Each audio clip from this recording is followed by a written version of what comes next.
Our project in this survey learning is produce a virtual tourism for the elderly people. 我哋今次係一個視光系嘅一個 screening 嘅服務團啦。咁我哋咧都會主要集中係幫當地小朋友咧去睇一啲眼睛健康同埋宣揚一啲眼睛健康資訊嘅。我哋呢一科咧就係嚟自中國歷史及文化學系，主要咧咁就係講授有關中國歷史與文化嘅知識俾我哋大坪小學嘅小五學生嘅。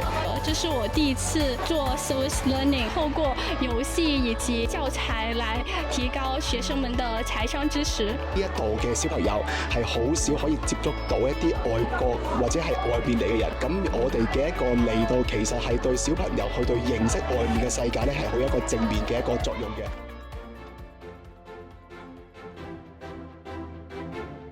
我哋今次嘅呢個技術就好似呢個 3D reconstruction 同埋360影片遊戲嘅開發，令到呢啲老人家佢哋可以喺一種新嘅渠道接觸到世界。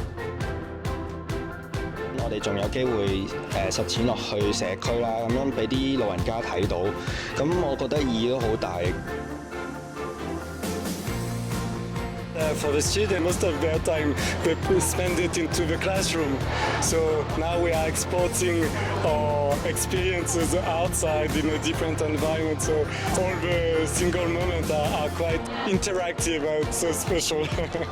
就我觉得他们可能还是对这个世界充满了一些期待和渴望，就是想要走出去看看。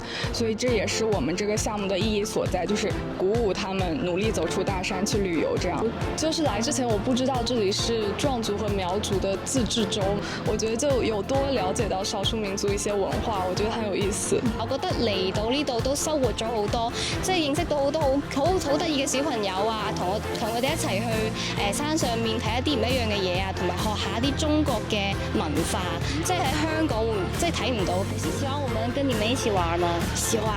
那以後如果有機會，你們還會想要跟我們一起來嗎？去不一樣的地方，你們願意嗎？願意。那非常願意。謝謝你們哦。